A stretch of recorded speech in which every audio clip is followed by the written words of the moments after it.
this. Clem, did you take one of the new pieces? I just sold it. You sold it. A witness saw a car leaving the scene in a hurry last night. Olds Aurora, silver, mid to late 90s. Finally, something. Washington plates, first letter D, possible L. That's all we got. So you guys got a lead? Gee, Bill. Not much. We'll run a check, but... You're going to end up with a lot of cars in that description. Yeah. Well, we got our work cut out for us. Some things never change. Thanks, Bill. Come on, partner. Let's go do some police work. Yeah.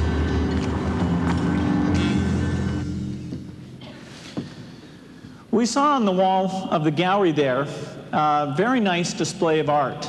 And what this means is that art will be far more approachable than it is today. The ability to have this kind of passive display, have it in your home, and call up art of all types, learn about it, learn about the story behind it, I believe is going to make art more interesting to a broad range of people than it ever has been before. You'll be able to download the bits, and all of these creative works will be stored as objects. And with the object will be stored the information about what you have to pay to license it, to use it in different ways, or who you would contact if you want to get a broader set of rights. And so this kind of object approach is going to mean that creative people have a much broader market than they have today because the marginal cost of sending it across the network will be very low, and the opportunity there is quite dramatic. As we moved into the office, we saw on this rather cluttered desktop all the business information that this gallery owner deals with. He's got his employees, he's got his suppliers, he's got his sales plan. Actually, down at the bottom, he's got a little graph that shows how he's doing in sales. He's got a little icon that has his printer in his phone so he can control those things. He's got a little thing which is the layout of the gallery. And here we don't have any more running applications whatsoever. Instead of thinking of running applications, you just think of the data and the applications are brought in. We also have here a very advanced feature, long file names. I think in 10 years that will probably be commonplace. We also saw that from this device we could do video conferencing with somebody at a public phone booth. And these terminals will be everywhere. So wherever you find a payphone today, wherever you find an automatic teller machine, on the seat back in the plane, in your hotel room, many, many places you'll have a general purpose terminal to get directions, buy tickets, look at schedules, look at maps, perform banking transactions, or do the kind of video conference that we're showing here. And so it'll be out there, accessible wherever you go. Well, now let's see how Jackson is going to do on this little homework assignment.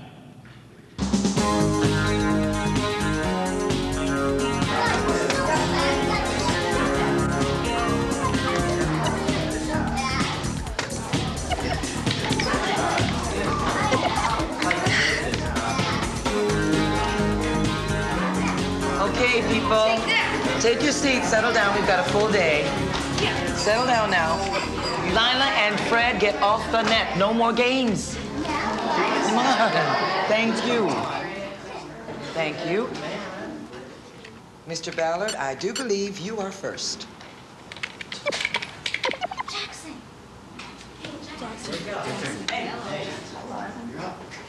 Mr. Ballard. I had a hardware problem.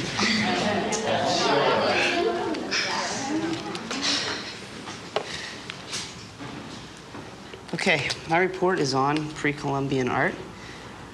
We find this kind of art in Peru, where we study the Incas, right there. I brought a replica of some of the art in the mask right there. And there wasn't anything unusual besides a dead body. Thanks a lot. You've been really helpful. A nice place. A little short on deck chairs. Yeah, and the pool needs cleaning.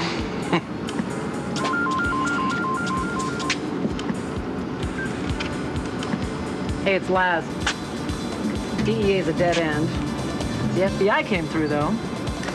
It wasn't drugs our friend Rivera was smuggling. Bingo. I threw this little presentation together for you guys. Kind of explains all this. And, well, let's just start it. I hope you have as much fun watching as I had putting it together. So, here we go.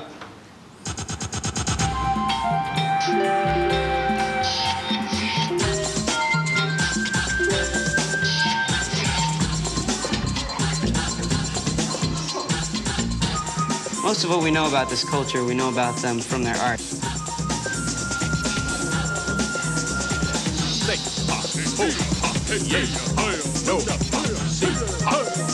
So, this was an incredibly sophisticated civilization. And then one day, they just disappeared. Nobody really knows what happened. I mean, maybe they got hit by the plague. Or maybe the Incas dusted them. But they're gone. Kind of made me wonder where our civilization will be in a couple hundred years. That's it. Very well done. Thanks. I guess it depends. Like, if you don't deal with it, There he is.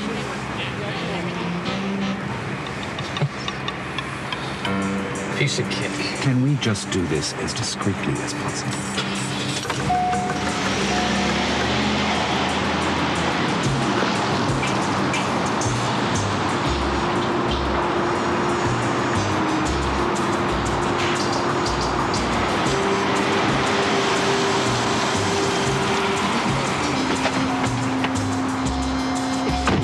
I promise this will only take a moment. I just want to ask them.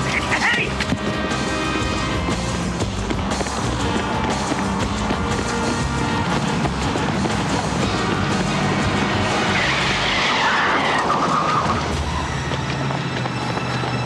Gotta get the bed. No!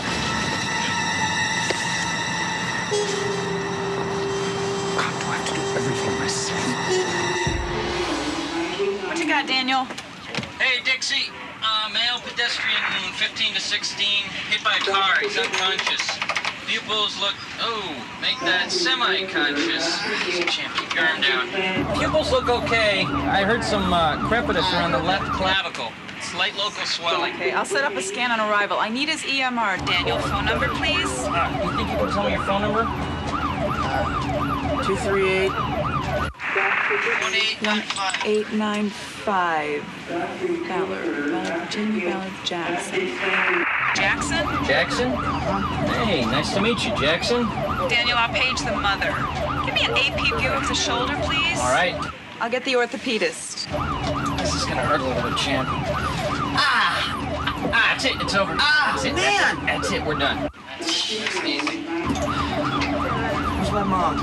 Hey, we're gonna call her. She'll probably meet us at the hospital. Hello, this is Dr. Nihei. Hi, Doc. Okay, I'm going to need an AP of the left clavicle. You should be singing now. Great. Great. Okay, a little to the left, please. All right. Sorry, other left. Right. Thank you. Good. Okay. Got it. Dixie, there's a posterior displacement of the distal fragment left clavicle. Huh. Doctor says you've got a broken clavicle. Jackson, you're gonna be just fine. I'll see you in a few minutes. Daniel, bring him to 6A. Tell him Mom's on the way. You got it, Dix. Hey, Chimp, your mom will be waiting for us when we get there. Okay? Just rest for now. You guys gotta call the cops. Yeah. Yeah, okay. Sure, we'll call the cops. Just take it easy for now, huh? What Jackson put together in the classroom is the kind of animation that today we'd only associate with a high-budget film.